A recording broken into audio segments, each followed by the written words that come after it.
In a previous resource, we saw how to input basic functions into an Excel spreadsheet.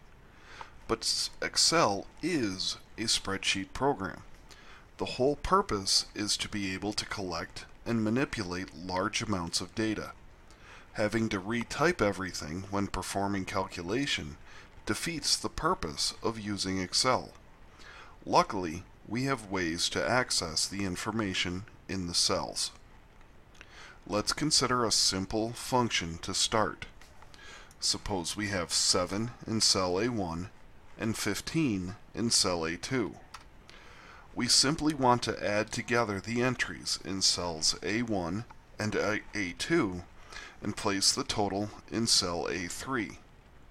One way we could do this is to just type in the values, or typing equals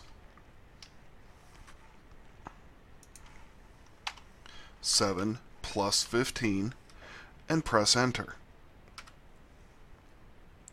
Another way we can do this is to use our mouse. We can type equals, click in cell A1, type plus, click in cell A2, and then press enter. Or we can use our formulas. We can use the sum function to find a total. We type equals sum, or access it through the Formula tab, then open a parentheses. We then either type A1 or click in cell A1. We type a comma, then either type in A2 or click in cell A2, close the parentheses, and press enter. But this is more work than simply adding the two numbers.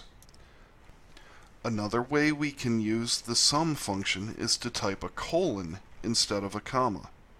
This will give the total for a range of cells.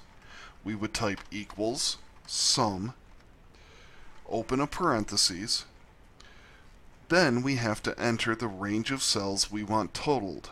So we click in cell A1, type a colon, click in cell A2, close the parentheses, then press enter. But there is one additional way to get the range. Type equals sum, open parentheses, then click in cell A1. Drag the black square at the bottom as we did for filling in cells. This will give Excel the range of cells to total. Close the parentheses, press enter. These methods work for many functions, especially the ones we will encounter in a statistics class. Sometimes we want to have a function that fits a particular pattern. For example, I use Excel as a checkbook register. I have a function set up so I always know what is my balance. I have a column that describes the date, a column that describes the transaction, a column for the amount of that transaction, and then a column for the total. A function makes finding that total simple. We take the last total and then add the current transaction. Because the default for Excel is to use relative positions to fill functions, we can use the click and drag technique to insert the function into additional spaces in the column, as shown. Recall that the initial deposit on June 30th was $500. Suppose on July 1st we made a deposit of $350.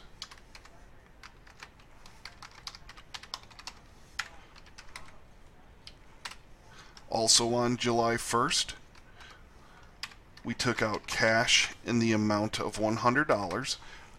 Because we're taking money out of the account, we write it as a negative. And also on July 1st, we got gas for our car and spent $32.48. Once we have the formula set up, finding our account balance is simple.